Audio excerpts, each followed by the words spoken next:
ai class 12 ten ya alle ka juri karon ko barang dani tu magal mai sa class 12 chi ya oso sa ma yo na hi esta tu mo ha pia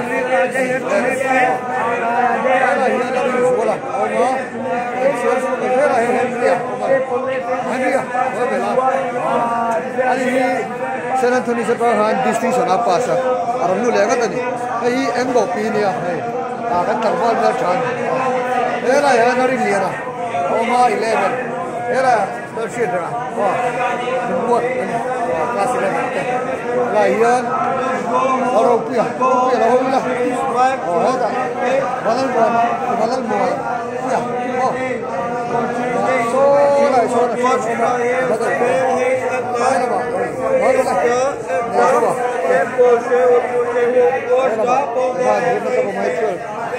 cái này một cái này tập mua đây là lơ xịt chúa là mua bù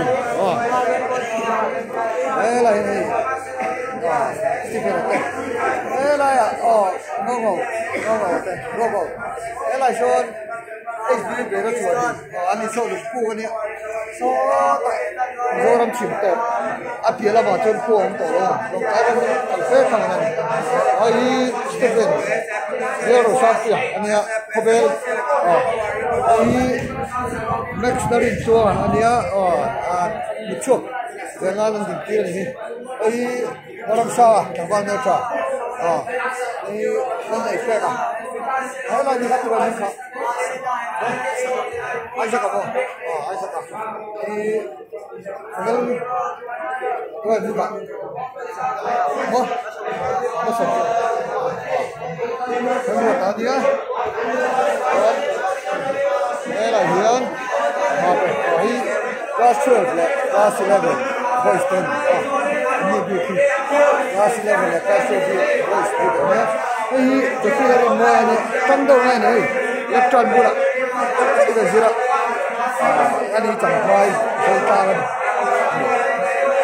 ini kelas 11 itu ini ya kelas 11 itu mana kelas 10 cengkat ini tiga yang ini kelas 10 ya boleh hinsani kelas 10 ya ini Linda orang sudah muda Ini masuk kamar. Nak buat apa ni? Aku nak trong question lại cái này. Nên xin nhớ cái này cái học như vậy. Ở xa này. Lần. Lần đi đâu này? Ini anh cái đang đi. Là sao này? Ini lehkha itu, lehkha lari kiri, ada, ini heran, kalau anda tu ini, anda dulu,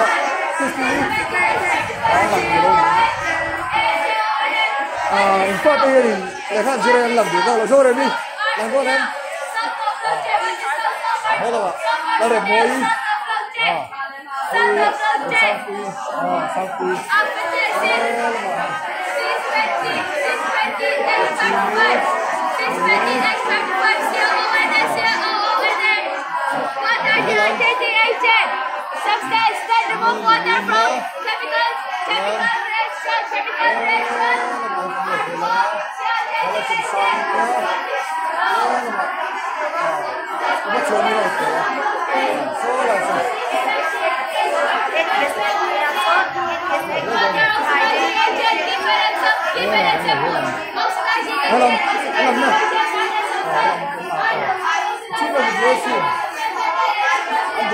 Giật cái này, buồn thật đấy cả mình. Là sao? Mình sang cái thang này. Riêng nó sẽ không nè. Nhưng mà lúc mình riêu này qua đây. Thang này sẽ làm hết. Cái là cái hình bị cắt rồi. Anh mai hụt đấy nhà chủ bằng. Anh mẹ rồi thì làm thế này cũng được. Làm rất tập trung ạ. Sẽ anh bị cắt rồi. Đấy, mình phao rồi là. Wala class 10 chen khat te. Hey class 10 section A le section B ni se chen khat te ani. Dang ka ron pi la. Hey class 10 section A te ania section A girls te. Hey Naomi ania limpui. Limpui. Lai nó pi ni le a phone ni le. Hey arin mo ni. Bye bye thôi em. Ăn được lên con. Hay là hi class 10 section A boys tên gì Asoma này Andrew số mình quay ở đây số lại số không nào chưa số class 9 cái chủ đề đây mà class 10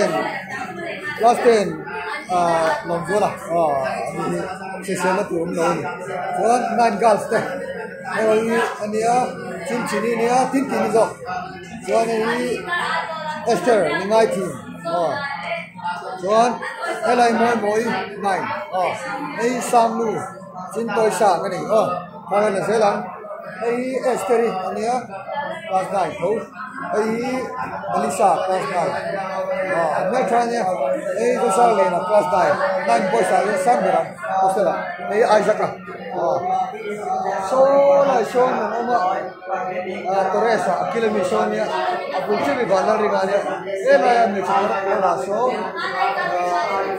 Sonia so sa siema na chuchila ani mathematics teacher ani ma se wording zabara hayara math teacher chenia MBA ani hian 9 maths ka tira ai sa ani hian ko ai sa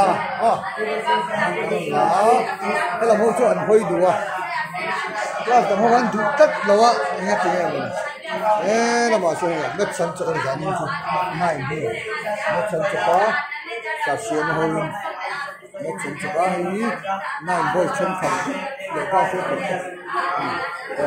ấy last 10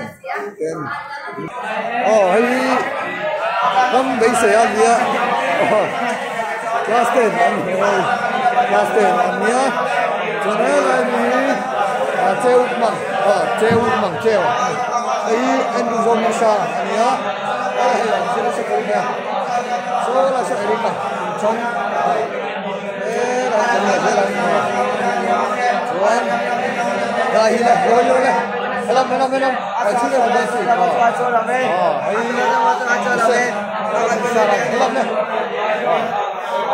làm anh lúc này có cái gì gì đây chỉ có mình đó thôi làm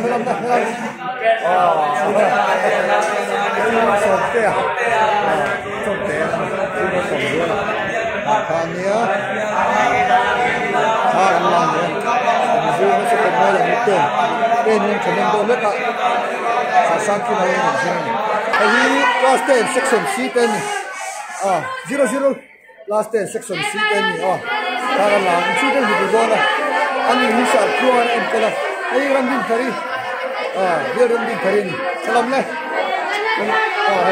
halam section C le di changkat ada tak lah jadi sekolah isumi ni kalau jual song namanya Robinson trong tế lắm tao này chân chùa đi lên Moses chân tao đi thang cái này hiền Joshua anh muốn xem mà con cò hay lắm Jason Pro Jason bom con cái lắm anh đi chỗ nào ạ hay là bảo hiền đi cả nó sẽ cho đi lên thấy đâu chưa hay anh chỉ là cái đó thấy đâu ạ số này tụi này nó hiện đủ mất lâu rồi mình chưa được cái gì đâu được cái số đủ rồi Esther lấy về đi được khi là đi sang đi xin sẽ chịu Archie số nào mà số nào Archie cái anh cũng cái anh ra cái này rồi Christy tuan rồi siam siam ni sarala ro nghe ni ani đây là cho channel do bang hello roland si ram sam kui asikar lang betola anuka amang dari si trong te oso la piso dari si piso dari si sak china dile lat dan kin he tapi china you understand why? hey an nasi do